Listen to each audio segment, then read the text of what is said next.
Welcome to this webinar in which we're celebrating the new journal, QTR, the Journal of Trans and Queer Studies in Religion. I'm Claudia Schippert, I'm the Executive Director of the AAR, and I am so excited about this new journal, both personally and professionally. I recall the first ever paper given about queer theory at an AAR annual meeting. That was in 1995. And we're now almost 3 decades later and about to witness the release of this new journal, a significant marker of trans and queer studies' growing relevance and importance in religious studies. A new journal is a wonderful thing. It means new opportunities for knowledge production and dissemination, for collaboration, and for learning and transforming the discipline itself.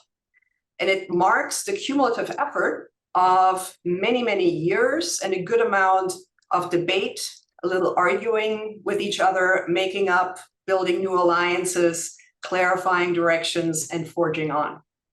I want to thank Melissa Wilcox and Joseph Marshall and all the other fine scholars who have forged the field of queer and trans studies and religion over the past 30 years.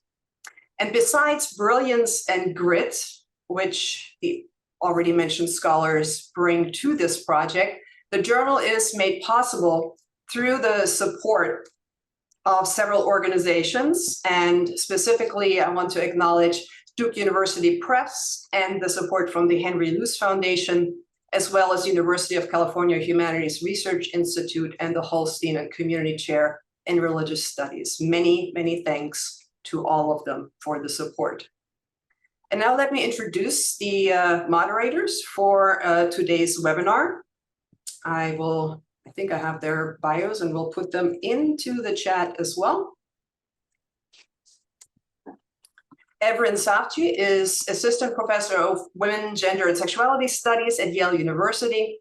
She is the author of Queer in Translation, Sexual Politics Under Neoliberal Islam, and co-editor of the South Atlantic Quarterly special issue, Transnational Queer Materialism. Max Strassfeld is an associate professor of religious studies at the University of Southern California, and they are the author of Trans Talmud, Androgynes and Eunuchs in Rabbinic Literature, which won an AAR Award for Excellence in the Study of Religion in the category of Textual Studies. So it looks to me like queer and trans studies and religion is all grown up, y'all. And welcome to our celebration of this important new journal. Over to Max and Evren. Thank you so much, everyone, for being here. Go ahead, Max. I was just going to say thank you so much for having us and for hosting this. Thank you to Jacob and Claudia and all the staff at the AAR for inviting us to do this. We're very excited to celebrate the journal with all of you.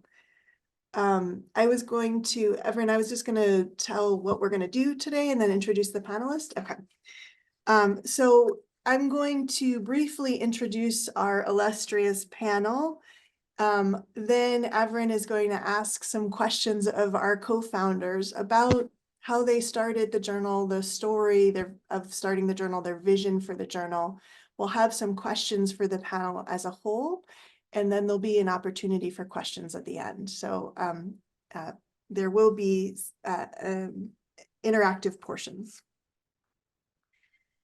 So let me just briefly introduce the panelists. I don't actually have the bio to put in the chat, but you can find the bio in the publicity online. Dr. Ahmad Green Hayes is an assistant professor of African American Religious Studies at the Harvard Divinity School and a member of the Standing Committee for the Study of Religion. A social historian and critical theorist, he is an accomplished scholar and teacher, and his research interests include critical Black studies, Black Atlantic religions in the Americas, and race, queerness, and sexuality in the context of African American and Caribbean religious histories. He is the author of Underworld Work, Black Atlantic Religion Making in Jim Crow New Orleans. He has also held prestigious fellowships from Yale's LGBT Studies program and the American Society of Church History. Apologies. Dr. Joseph Marshall, who is the co-editor and co-founder of the journal, is a professor of religious studies and women's and gender studies at Ball State University. They are the author, editor, and co-editor of more than 10 books, including Appalling Bodies, Queer Figures Before and After Paul's Letters, and Sexual Disorientations, Queer Temporalities, Affects, Theologies, and 2 forthcoming collections on trans biblical interpretation and the politics of respectability and Black womanist and queer approaches. They are also currently serving as the chair for the Society of Biblical Literature's first ever committee on LGBTIQ plus scholars and scholarship. Thank you for putting those in the chat. Dr. Melissa Wilcox, co-founder and co-editor of the journal, is a professor and Holstein Family and Community Chair of Religious Studies at the University of California, Riverside, where Dr. Wilcox organizes the annual UCR Conference on Queer and Trans Studies and Religion, which you should all be presenting at, and the Holstein Dissertation Fellowship. A specialist in the study of gender, sexuality, and religion in the global North/global West, Dr. Wilcox has authored or edited 7 books, including most recently Queer Nuns, Religion, Activism, and Serious Parody, Queer Religiosities, and Religion, the Body, and Sexuality. Dr. Wilcox's current research is on religion and spirituality as sites of healing in queer, trans, and BIPOC leather and kink communities. Dr. Orit Avishai is a professor of sociology and women's gender and sexuality studies at Fordham University, where she is affiliated with the Center on Jewish Studies. Dr. Avishai has spent much of her career studying how Orthodox Jews experience Jewish frameworks that regulate gender, sexuality, and desire. Her book, Queer Judaism, LGBT Activism, and the Remaking of Jewish Orthodoxy in Israel, was published by NYU Press in 2023. She's now writing about Yeshiva University's students' attempts to start a pride club on their campus as part of a larger study of religious freedom as a locus of 21st century culture wars. Dr. Shaheen Achikuz is an assistant professor of Islam, gender, and sexuality in the Department for the Study of Religion and a member of the Executive Committee of the Middle East and Islamic Studies program at the University of California, Riverside. They received their PhD in comparative literature and LGBTQ studies from the University of Michigan, where they co-founded the Transnational Gender and Sexuality Studies Interdisciplinary Workshop. They were also the recipient of the 2019 Sarah Pettit Doctoral Fellowship in LGBT Studies at Yale University and the Holstein Dissertation Fellowship in Queer and Transgender Studies and Religion at UC Riverside. And Janet Jacobson was supposed to be with us today, but because she is working on behalf of students that have been detained as a result of their support of Palestine in the protests, she was unable to join us.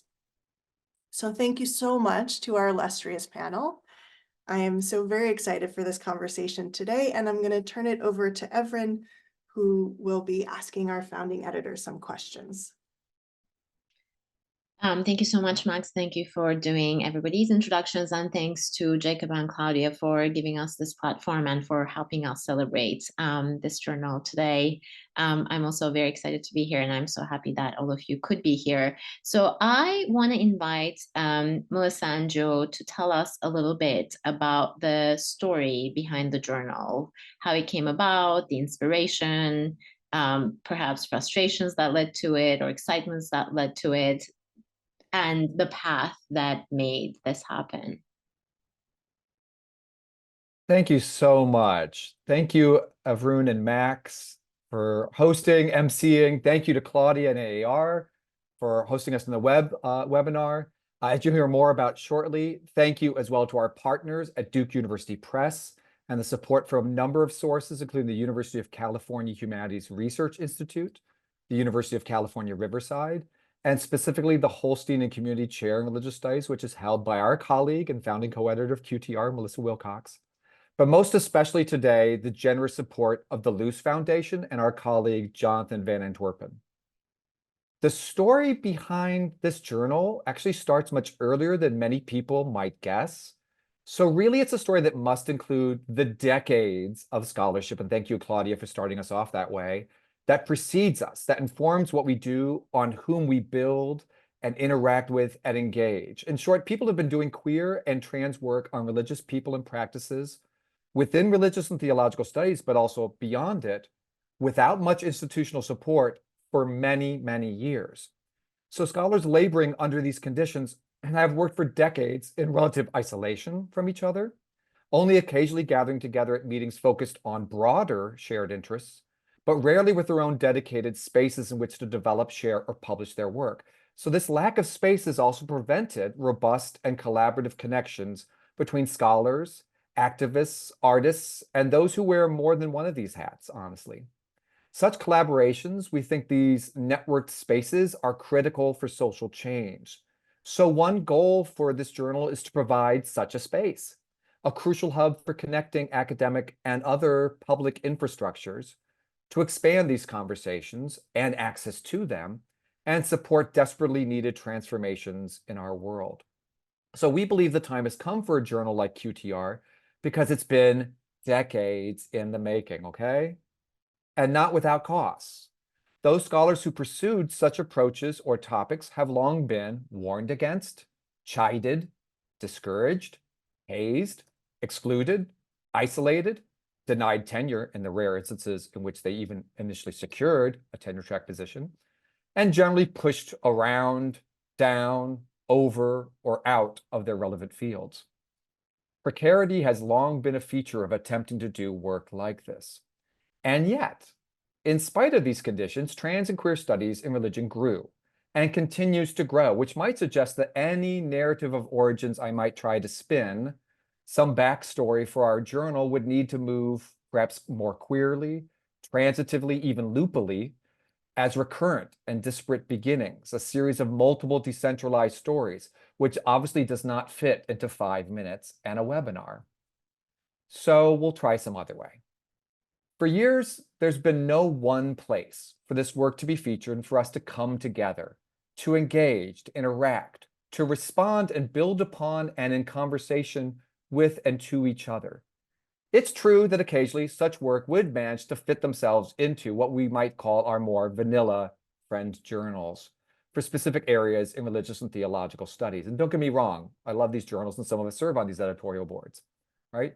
But oftentimes, contributing in these spaces comes at the cost of having to spend precious space and time justifying even doing trans and or queer approaches or trans or queer subjects. You have to demonstrate your legitimacy or the substance, which in turn prevents you spending time on further depth and detail in the analysis of your subject, or hampers further conversations among and between scholars aiming to do this sort of work.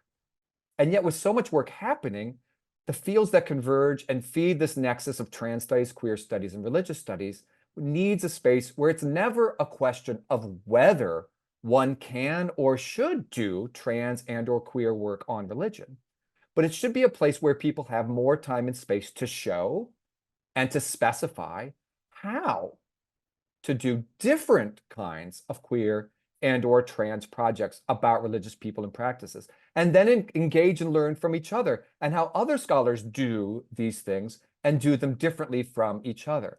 So one major goal of QTR is to support production of this scholarship and in turn multiply the audience who will access this scholarship on the widest range of connections possible between religion, gender, and sexuality.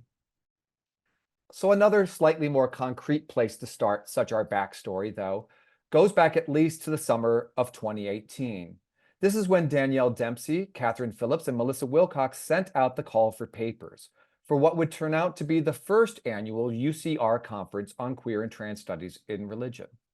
Among the responses to that call was my own admittedly impertinent query, asking what I could do to help to support the conference and wondering whether it might finally be time for a journal dedicated to queer and trans studies in religion. Since questions like these have been posed amongst us on and off for, honestly, a few years, informal conversations picked up again and began in earnest that fall. These conversations and the enthusiastic participation of so many colleagues at that first QTSR conference at Riverside were clear and strong barometers of the potential audiences, contributors, and overall value for increased organizing in this area of study. We had a second town hall at the 2019 annual meetings of the AAR and SBL, and that brought another incredibly large and enthusiastic audience, along with early interest from our colleagues at Duke University Press. So to speak in crudely economic terms for a moment, there was market supply of and demand for more informed scholarly perspectives, work that continues to counter the flat, static, or simply inaccurate narratives that still predominate in so many settings, particularly those that presume an exclusively antagonistic relationship between religion and queerness or transness, and then projects these views onto already vulnerable people.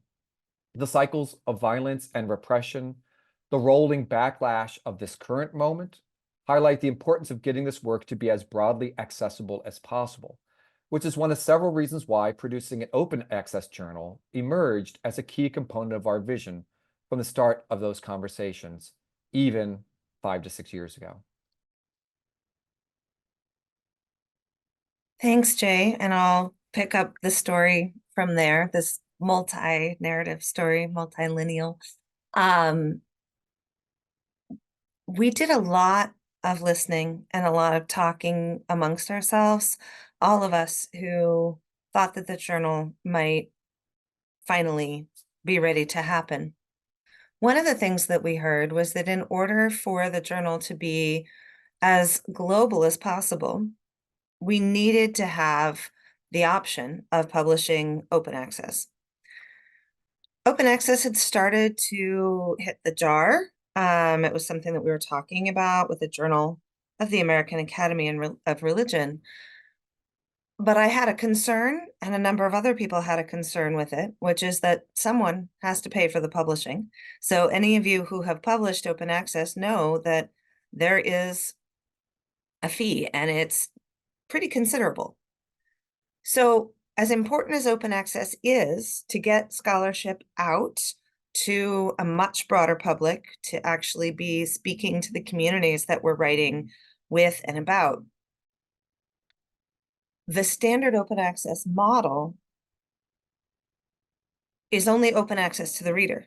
It actually restricts access to the author, because you have to be somebody who's either at a university that has an open access agreement with the right press, or you have to have a significant amount of grant money or independent wealth to be able to pay those subventions, which can be in the thousands even for a single article.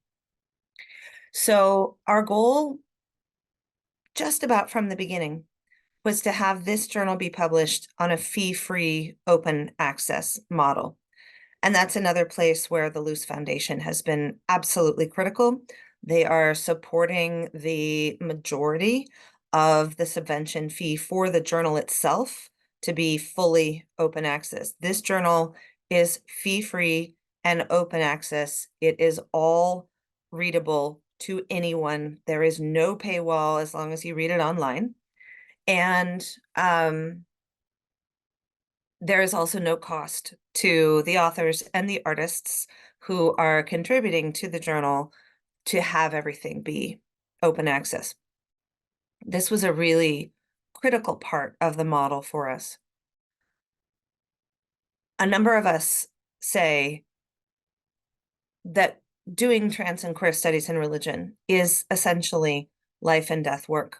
We know that when we teach students, we hear from people after the class, during the class, privately, in whispers about, and sometimes shouting joyfully from the rooftops about their experiences in the class and how they have seen themselves reflected in a class, sometimes by the person at the front of the classroom for the very first time in their college or university experience.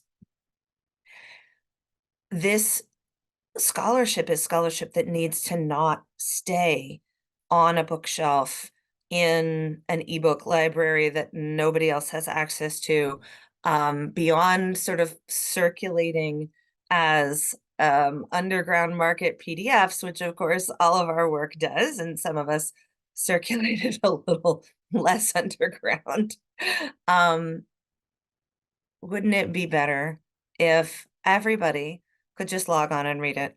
Part of our goal, honestly, is to become one of the first things that pops up on the search when somebody is looking for something about the relationship between queerness and transness in religion, instead of all of the things that we know they will likely run across that could actually be deadly. Along with this idea of the journal itself being open access and open access to all of those marginalized scholars who have had their careers impacted in negative ways by the fact that they chose to move forward working in these fields. We also wanted to have more digestible, sort of smaller format, shorter format pieces out there. So the journal actually has two websites. There's the one that you saw, that you saw listed first, that is part of Duke. And one of the really cool things about being with Duke is that we can now put an awful lot of multimedia on that website, so that when people are writing about, engaging with, or sharing on the level of creative contributions, materials that don't work in a print journal, we will be able to post those on the website. Working hand in hand with the journal is a second website that is not yet built out, but we are hoping to get it built out along with our Scholar One site in the next several months, that is going to carry work that is written more accessibly than some academic work is, and work that is even more multimedia. We've got a number of conversations going on with potential contributors, and are hoping to feature interviews and small blog type posts as well on that. So keep an eye on that for the future.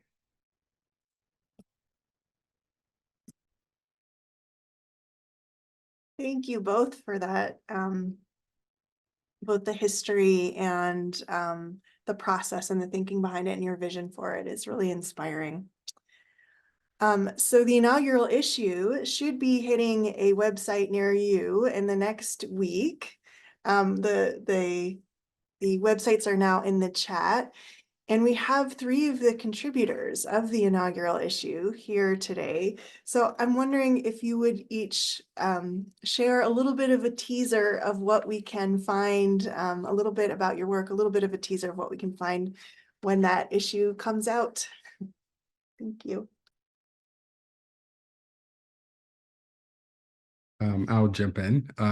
Good afternoon, everyone, and huge thanks to Jay and to Melissa for conjuring this journal and for creating this space. Gratitude to the American Academy of Religion, the Henry Luce Foundation, and the Duke University Press for supporting this effort. I am a part of the inaugural issue, and I'm very grateful for the opportunity to be a part of this really important intellectual space. My article is entitled Street Evangelists and Transgender Saints, Sylvia Rivera, Marsha P. Johnson, and the Religions of the Afro-Americas. And part of what my article attempts to do is to historicize the religious fervor of the 1969 Stonewall riots, which were multiple direct actions against the anti-Black and homo and transphobic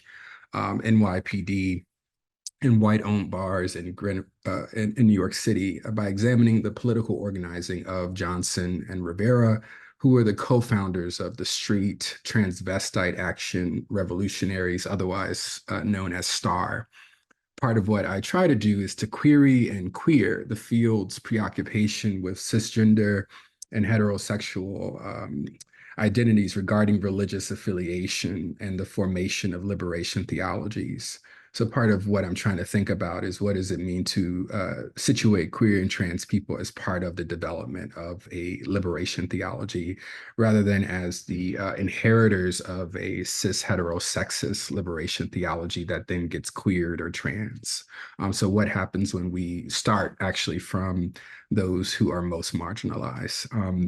And I'm probing at the heart of Johnson's and Rivera's critical absences in religious studies, but also their critical absence in queer and trans politics with regard to religion, right? This kind of age-old problem that queer and trans people are deemed non-religious, irreligious, and are thus not considered as important subjects of concern in the field. And at the same time, those who are considered to be radical activists, revolutionaries, right, are largely not seen as having a religion. In some ways, I feel that many of the claims I'm making are ones that people have been making for a long time. And so I'm not positing that the piece is in any way novel in that way. I think part of what I hope that this piece does is to put on the page in a very tangible way, something that can be used in courses. I find, especially with regard to Black and Latino queer religious actors, there isn't a lot published. And so that was really the spirit of the piece. And I'm very grateful to the anonymous reviewers, whoever you are. I imagine you might be on the Zoom. Really grateful for the push to think beyond a kind of simplistic reckoning with these now mythologized and idolized figures. And so I'm very grateful for the opportunity to be a part of the inaugural issue. Thank you.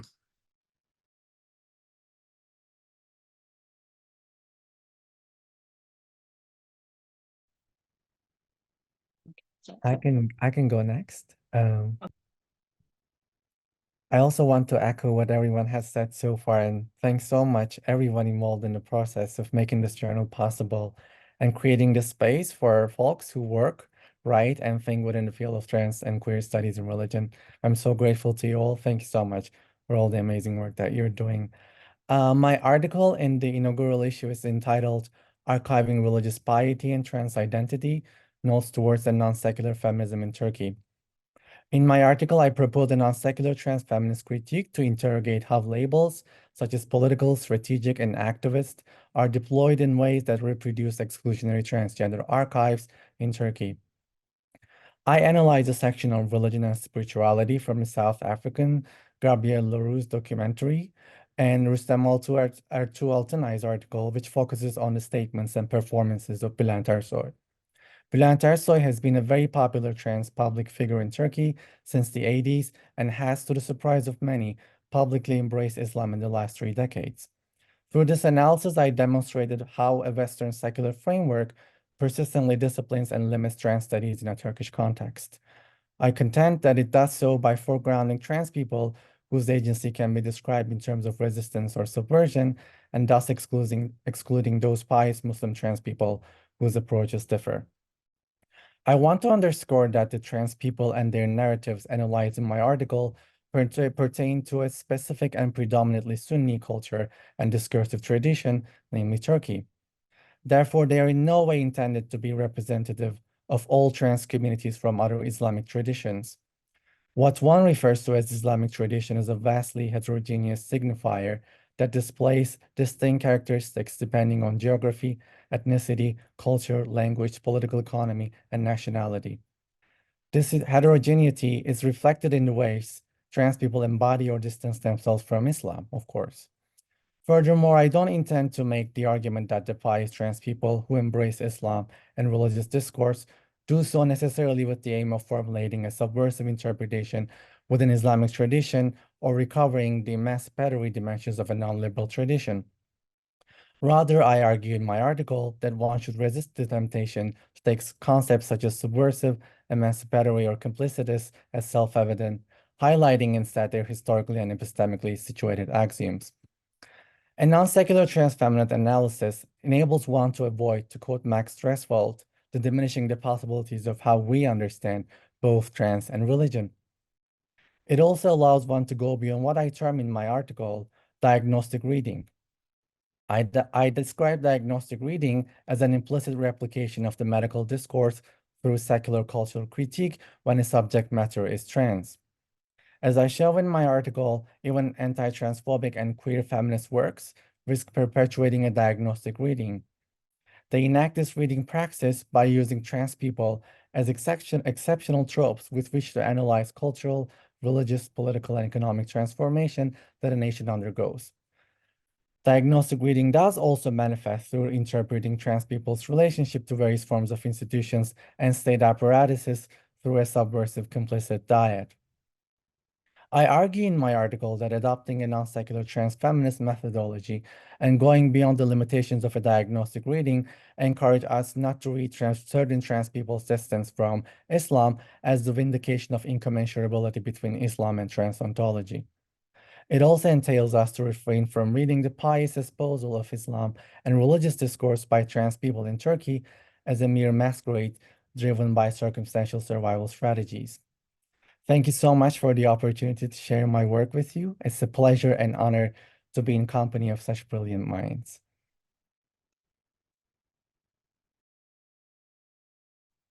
Thank you.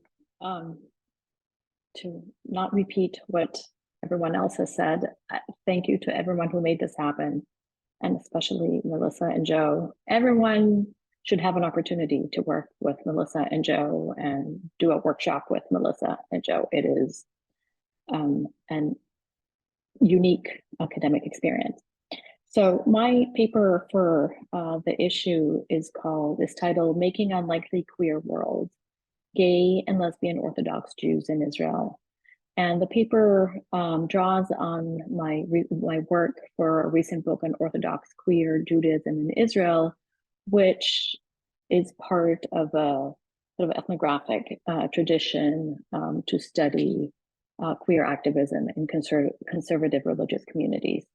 So the book shows how these queer activists simultaneously challenge Orthodox Jewish communities and their leaders to think more expansively about gender, sexuality, family, and desire, but also replicate ethno-national ideas about Jewish identities and belonging.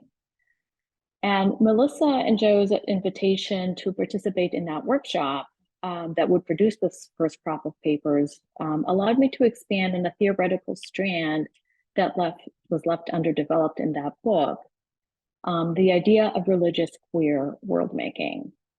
Queer world-making references a productive process by which an agentic minority group works from within the cracks of an oppressive, dominant culture to produce counter-hegemonic practices, ideologies, rhetoric, and identities.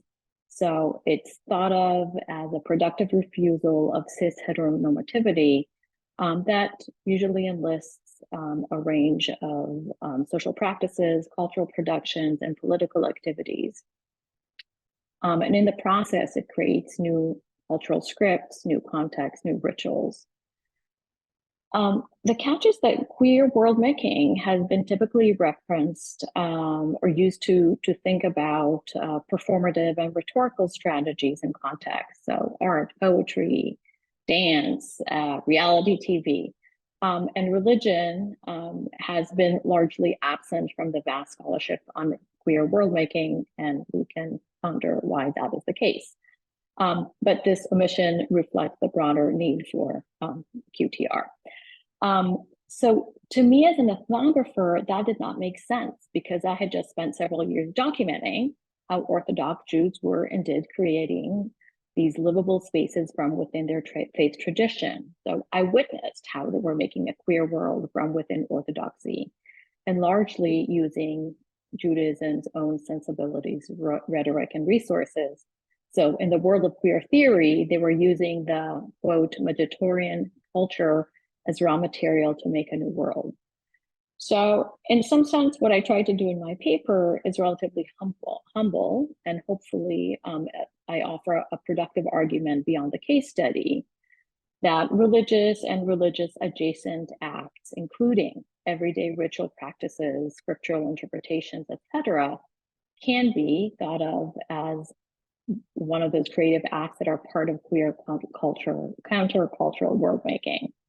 But of course, there's a catch here, because the particular counterculture that I examine emerges not only from a conservative religious tradition, so right, a context that's often perceived as antithetical to queer lives, but also from a geopolitical context, the Israel-Palestine, that contradicts queer visions of solidarity and social justice. So that this raises the question of the plausibility of applying the lens of queer world making in conservative religious and political contexts that do not seem to conform to queer visions of counterculture and counterpublics. So perhaps this is a religious world making process conducted by queer identified folks, but one that cannot be labeled as appropriately queer given the larger context. And I'll leave that unresolved in the article and also in my book. So thank you. And again, a huge shout out to Melissa and Joe. I literally can't wait to read these articles. So I'm going to pass it over to Everin for our final round, and then we'll open up for questions. Right. We do have a final round. So maybe we'll ask you to tell us rather briefly so that we can have some time for questions. It's a big question for which we're giving you 2 minutes each, so I don't know what you will with it. I was going to ask both about the state of the field and about where you would like to see the field go, but maybe let's just go to the utopia and the dreams. Like, so where would you like to see queer and trans studies and religion go in the next decade, let's say? And including Melissa and Joe, all 5 people who have spoken can respond in whatever order you want.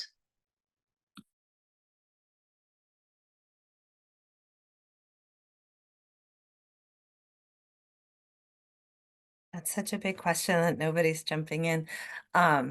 If we're talking about the utopia, I want to see it go in the direction that it would be led if all of the people that don't currently have voices in the academy had them. And I'm done.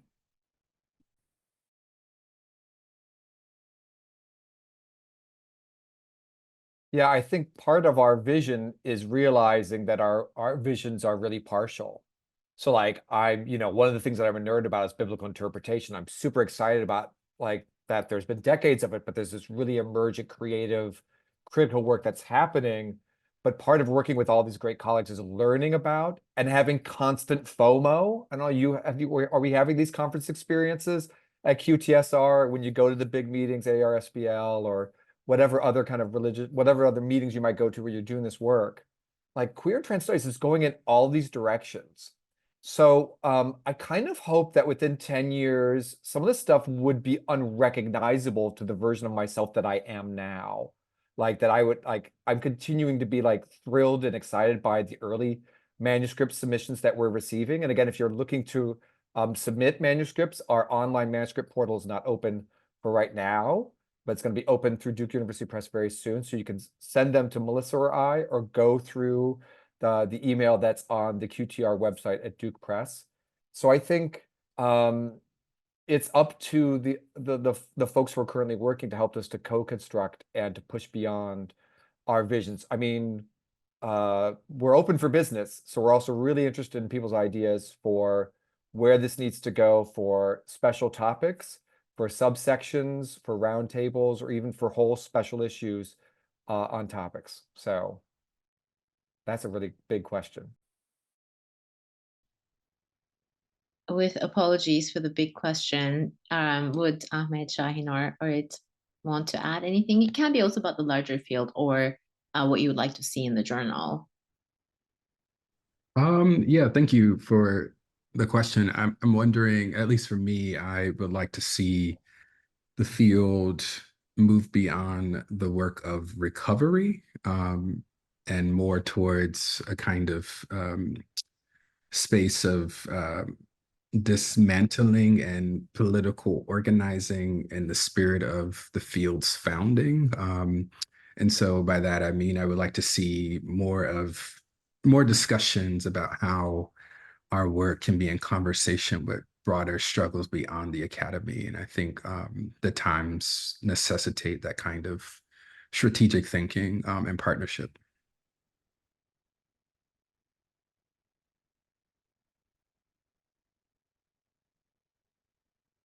I'll say something as a sociologist. I would like well, that's a very narrow utopia there. But I would like to not to see QTR cited in just straightforward sociology of religion papers that supposedly deal with queer, trans issues, but don't bother to actually engage with the theories that having this space for these interdisciplinary conversations would just make those papers and books disappear. Because outside the humanities, they are alive and well, unfortunately. One of the things that this journal does is to create a home for many of us, where we feel like we don't need to justify, or we don't have to justify that the kind of work that we do is queer or trans enough, or that it's a legitimate or perfectly acceptable study of religion. So my dream for the future is that more and more people will feel comfortable enough calling this journal home, and they will feel that they also belong. Thank you all so much. So I think that yes, we're open to questions, enthusiastically encouraging of questions. You can put them in the chat, or you can actually raise your hand and we'll give you a voice via the technology.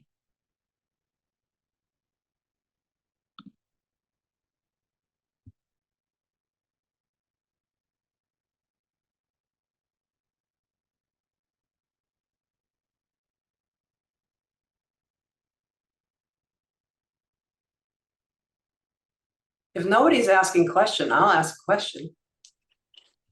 So, as I said, I'm super excited. This is wonderful.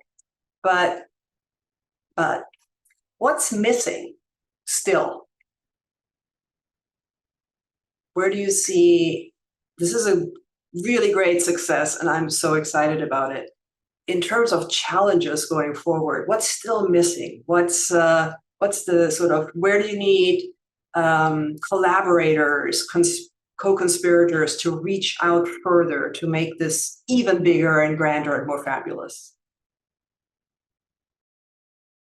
I mean, this ties into what Ahmad mentioned and hoped for, and part of kind of longer term collaborative project.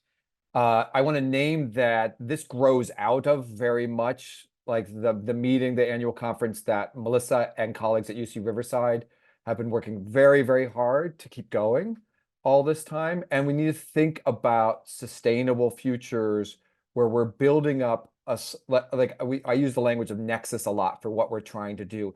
And the journal and the journal's companion website are really just a couple of nodes in this nexus. And I do think there's a lot of talk about we need something equivalent to a think tank, where not only are we providing sites for knowledge production and sites where people can access the knowledge, and it's supporting those things that gives really concrete, measurable places for people who need to publish their work and need to be recognized institutionally and otherwise, right? But connecting more and more publics with this knowledge so that we can counter some of the most hellacious things that are happening on our planet right now.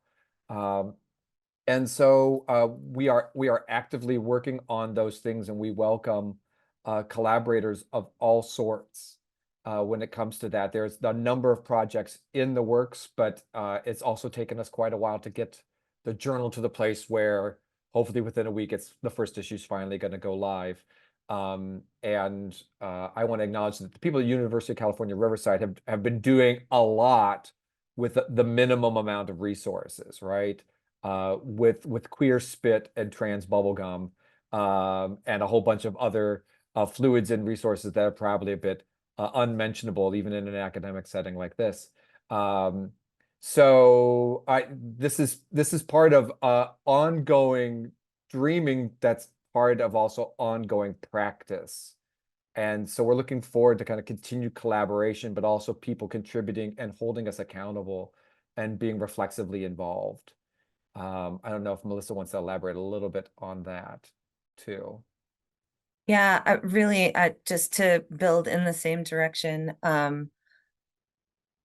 think sometimes I've spent quite a bit of my career trying to build the things that weren't there for me, or to build them out in ways that would make them more sustainable when they were there, but more kind of grassroots networking, somebody knew somebody else and connected and made things work. And then we all passed literally a hat.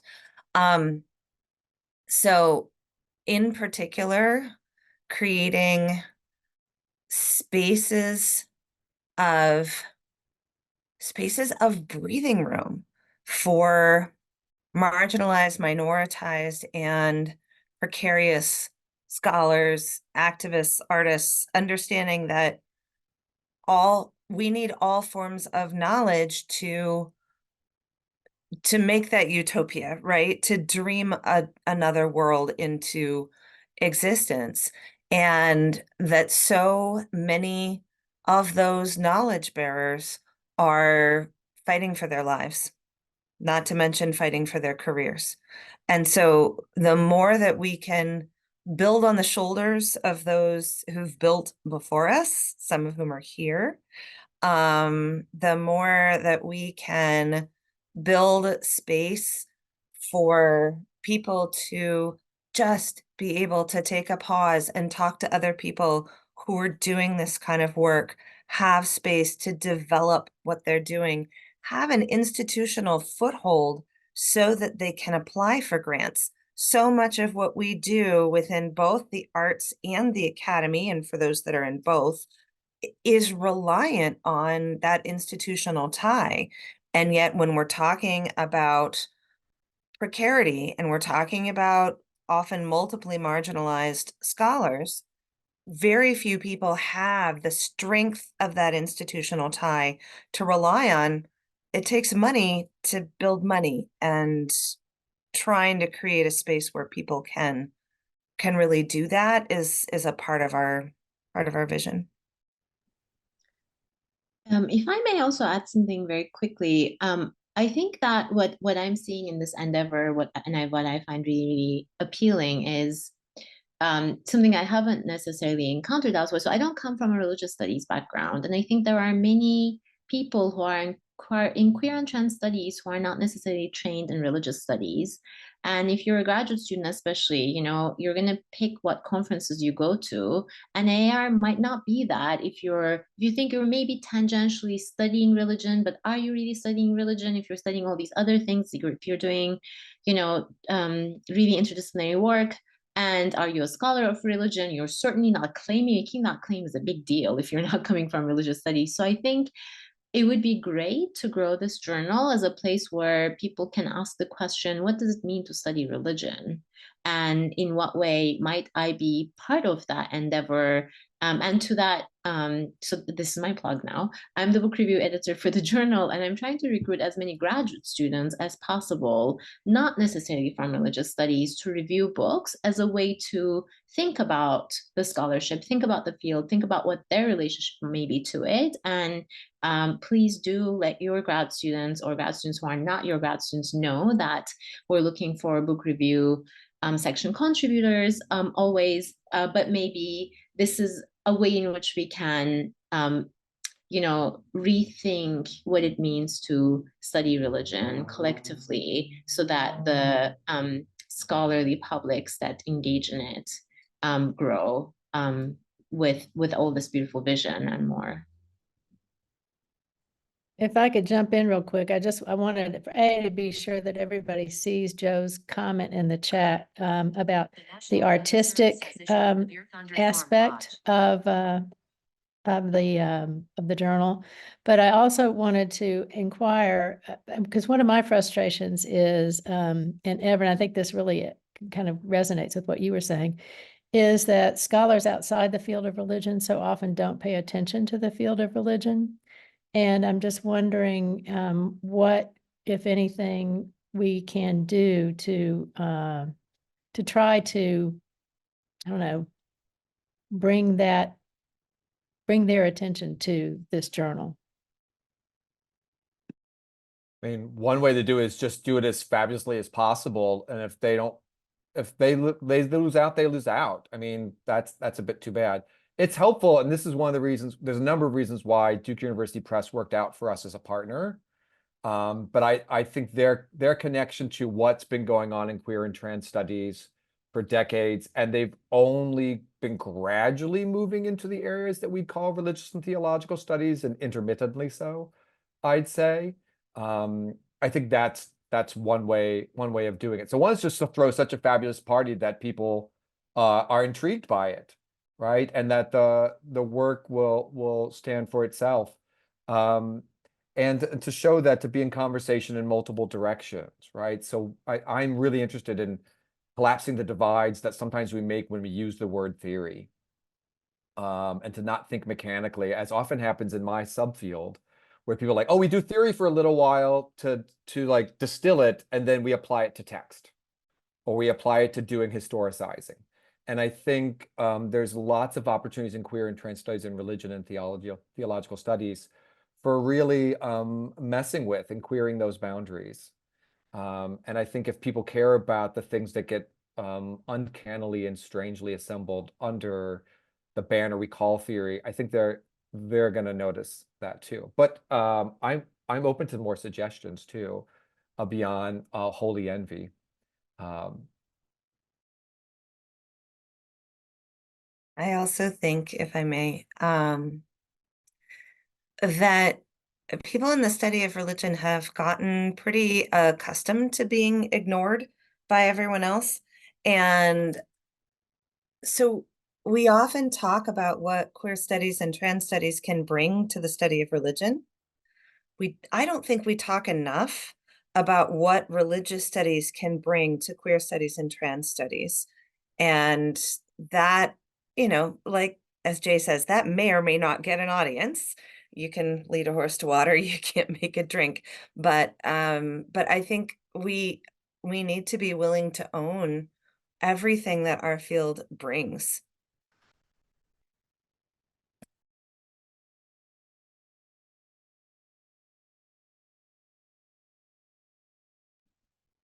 Other questions?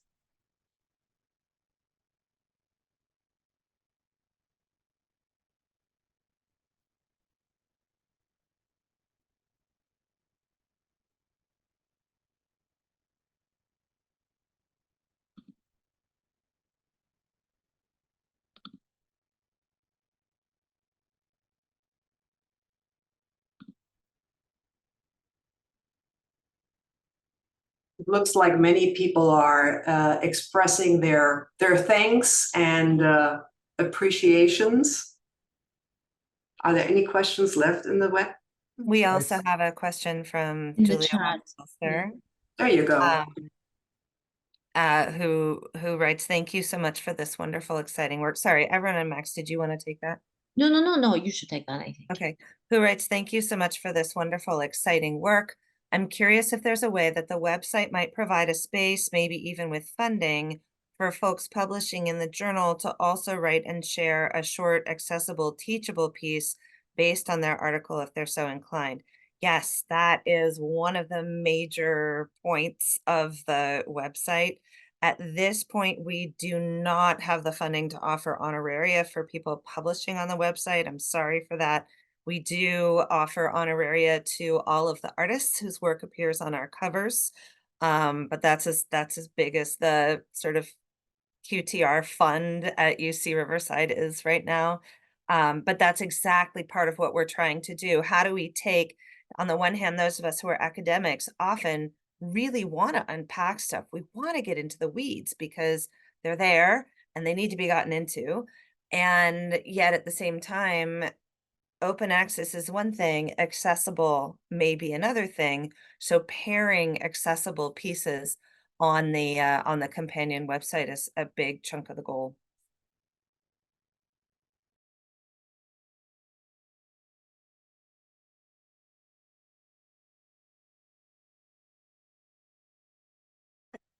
I'm going to add something, even though this isn't actually the thing that I'm working on. But I do think that there's a piece not just about teaching, but because of the political exigencies of the moment, that having accessible pieces on the site is a dream that I'm invested in as a way to think about moving some of this research outside the bounds of the academy. So I'm really grateful for you all for providing that space. And I know in future that we're going to continue to develop it.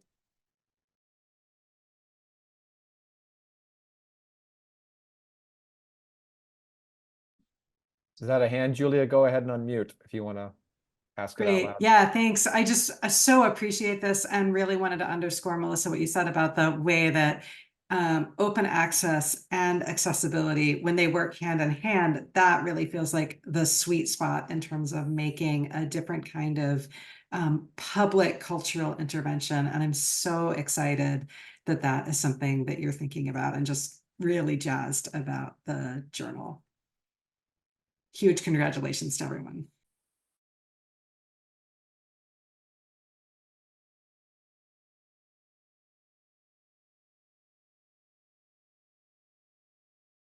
And this is yet another way where, like, all of y'all watching live and talking live, but also I think this is going to be recorded, so people listening to this maybe later.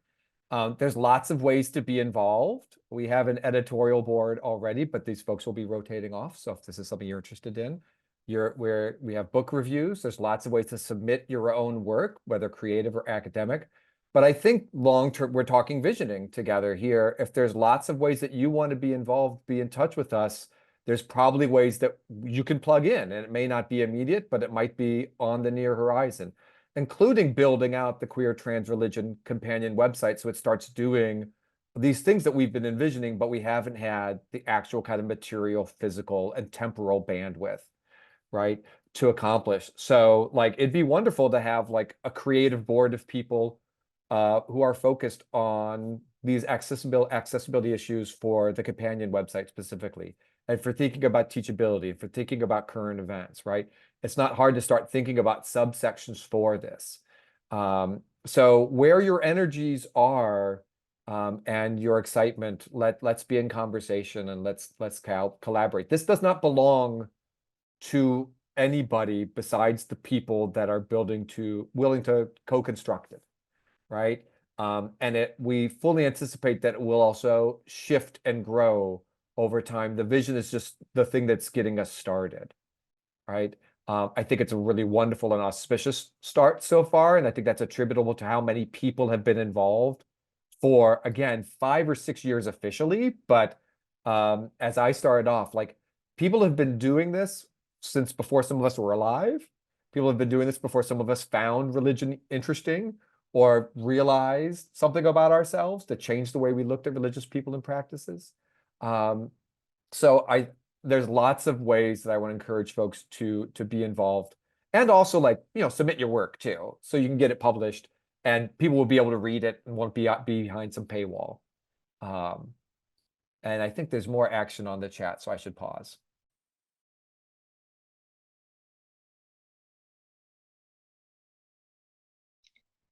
We have one question for you, Ahmad, if you want to.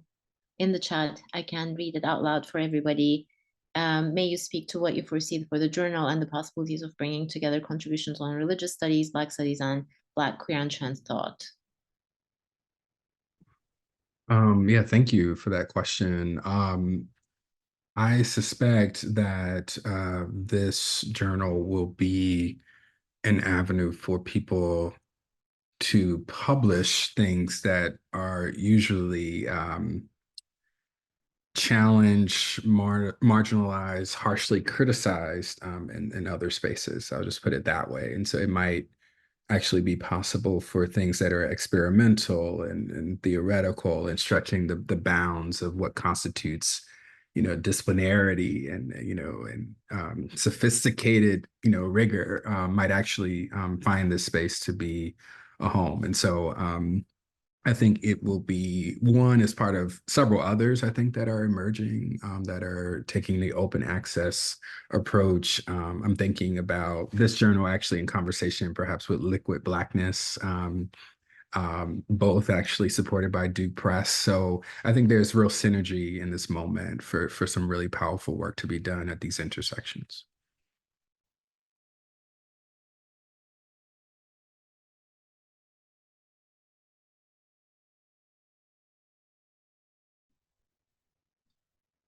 Wonderful. What does my co-host think, Max? If we are out of questions, maybe this is a good moment to say thank you to everyone for coming, to AR for helping make this happen.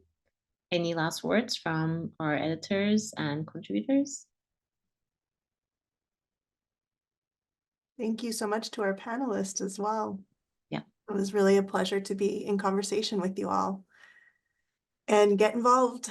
Thank you, everyone. This was wonderful. I just jokingly noted that if you have thousands of dollars you don't know what to do with, please send it to the journal. There is a donate button on the website, I hear. So support it with good thoughts, prayers, and money if you have it. That will help develop the vision and the journal further. Thank you all for this wonderful day. And that fund is held at UCR, which is a registered nonprofit. So if that matters for your donations. Thank you, everyone. I think we will stop the recording, and this will be available on the Duke University website as well as on the AR website and in lots of other places because it'll be the hottest thing this year, minimally. Thanks, everyone.